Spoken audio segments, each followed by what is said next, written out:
Assalamualaikum warahmatullahi wabarakatuh. Halo anak-anak, kembali lagi bersama dengan Ibu Putri. Pada pertemuan kali ini, Ibu akan menyampaikan materi pembelajaran kelas 5, tema 1, subtema 2, pembelajaran 6. Namun, sebelum kita memulai pelajaran, mari kita berdoa menurut agama dan kepercayaan kita masing-masing. Berdoa dimulai.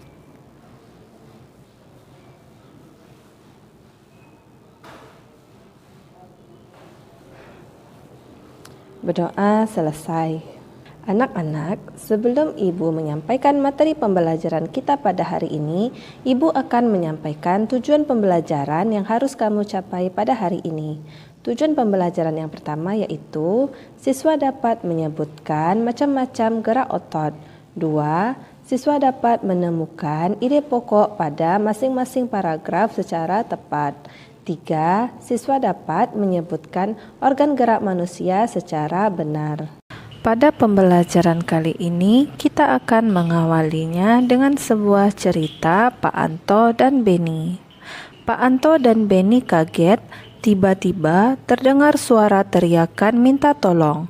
Mereka berdua pun segera mencari dan menghampiri sumber suara tersebut. Oh, ternyata kaki salah satu pekerja keseleo karena terpeleset saat melangkah keluar dari sawah.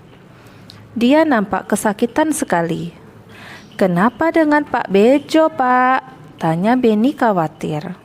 "Oh, kaki Pak Bejo keseleo, rasanya sakit sekali," jawab Pak Anto. "Apa itu keseleo, Pak?" tanya Beni penasaran. Keseleo merupakan gangguan atau cedera yang terjadi pada otot.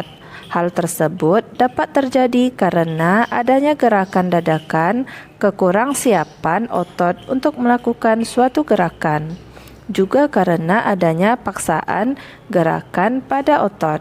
Jelas Pak Anto. "Oh, begitu ya, Pak," sahut Beni. "Beni, keseleo bisa terjadi kapan saja dan di mana saja, serta dalam kegiatan apa saja. Misalnya saat berolahraga. Salah satu jenis olahraga yang rentan terjadi keseleo atau cedera otot adalah sepak bola. Karena dalam sepak bola, kerja otot sangat diforsir. Tubuh harus bergerak dan berlari dalam waktu yang lama. Jelas Pak Anto. Oleh karena itu, untuk memperkecil kemungkinan terjadinya cedera, sebelum melakukan permainan sepak bola dan olahraga lainnya, harus menguasai teknik-tekniknya terlebih dulu. Selain itu, kita harus melakukan pemanasan agar tulang dan otot-otot kita dalam keadaan siap. Tambah Pak Anto. "Oh, menguasai teknik berarti sangat penting ya Pak, agar kita dapat melakukan permainan dengan baik, juga untuk memperkecil resiko terjadinya cedera," kata Beni. Setelah dirawat dan diobati, kaki Pak Bejo yang keseleo berangsur-angsur membaik. Dari yang sebelumnya tidak bisa digerakkan dan sakit, kini sudah bisa digerakkan tanpa terasa sakit. Kaki Pak Bejo sudah bisa ditekuk, diluruskan, dan diputar-putar. Pak Anto dan Beni pun senang melihatnya. Sekarang kaki Pak Bejo pun bisa digerak-gerakkan kembali. Pak Bejo pun dapat melakukan berbagai aktivitas yang memanfaatkan kerja otot. Macam-macam gerak otot ada 7, yaitu 1. Gerak meluruskan, contohnya meluruskan lutut, siku, dan ruas kaki. 2. Gerak menekan ke bawah atau menurunkan. 3. Gerak memutar lengan sehingga telapak menelungkup. 4. Gerak menjauhkan, contohnya gerak tungkai menjauhkan dari sumbu tubuh. 5. Gerak yang memutar lengan sehingga tangan menegadah. 6. Gerak yang mendekatkan sumbu tubuh, contohnya gerak yang mendekatkan tungkai dengan sumbu tubuh. 7. Gerak yang membengkokkan, contohnya membengkokkan siku, ruas jari, dan lutut. Sekarang ayo kita mengamati. Kamu telah mengetahui berbagai macam gerak otot, termasuk macam gerak otot yang manakah gerakan-gerakan pada gambar berikut ini. Seperti gambar pertama kita lihat, ini termasuk gerakan otot meluruskan. Yang kedua, gambar ini termasuk gerak otot menurunkan. Gambar ketiga, ini termasuk ke gerakan membengkokkan. Gambar keempat, ini termasuk ke gerakan menjauhkan. Gambar kelima, seperti memutar lengan.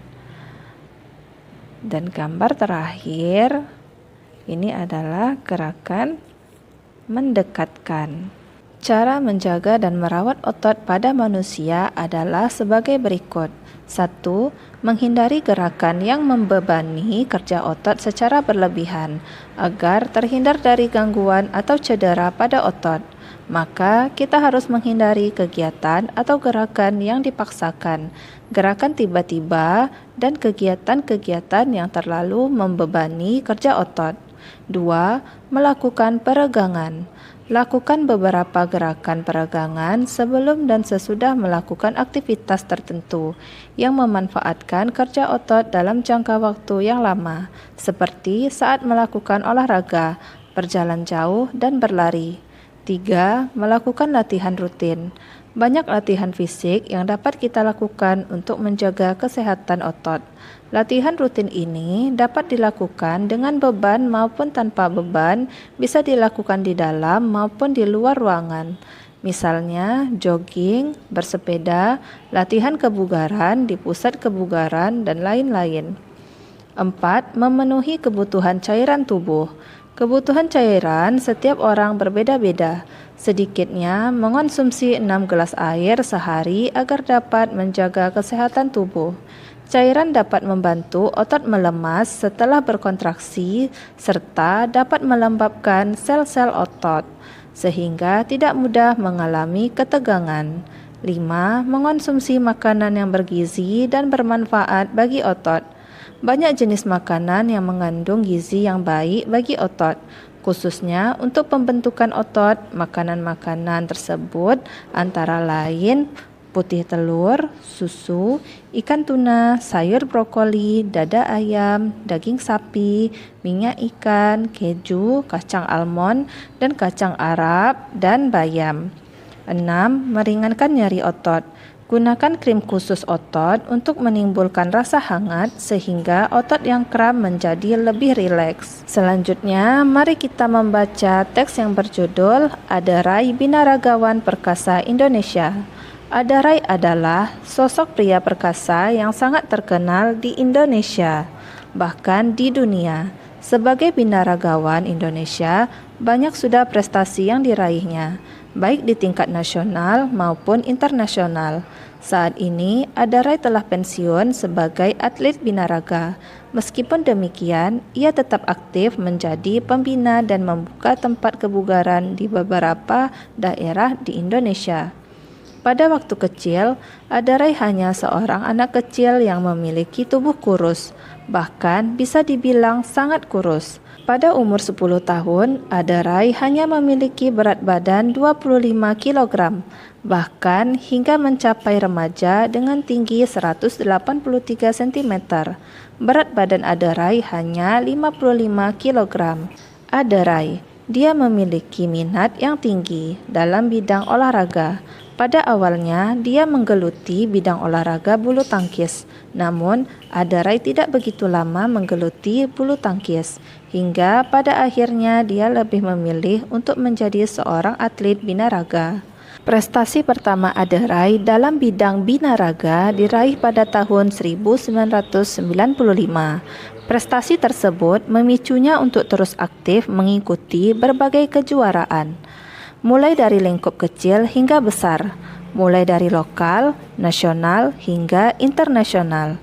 Hingga akhirnya Adarai terus berkembang dan meraih prestasi demi prestasi dari berbagai kejuaraan. Masalah prestasi yang diraih Adarai tidak perlu diragukan lagi.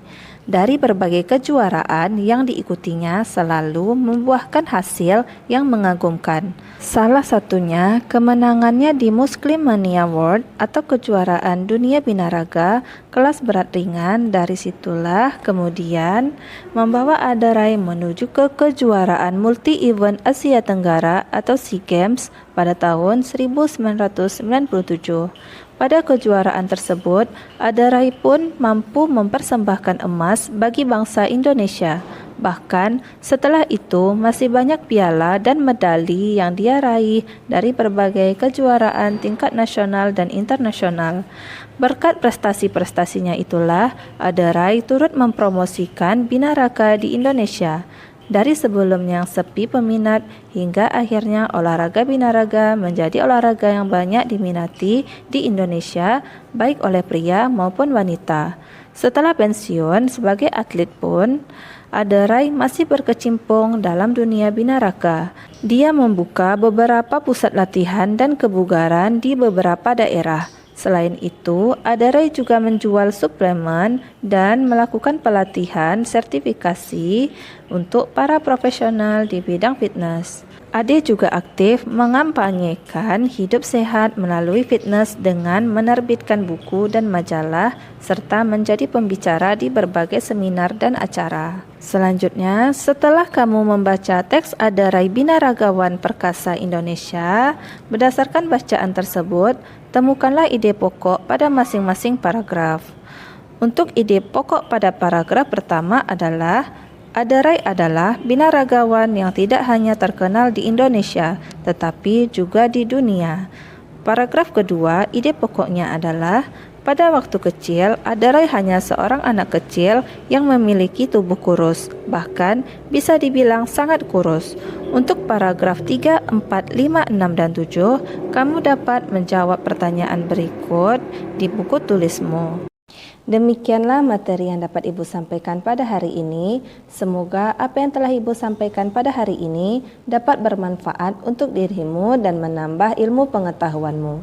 Jika dalam Ibu menyampaikan materi, ada tutur kata Ibu yang kurang berkenan, Ibu mohon maaf. Akhir kata, wassalamualaikum warahmatullahi wabarakatuh.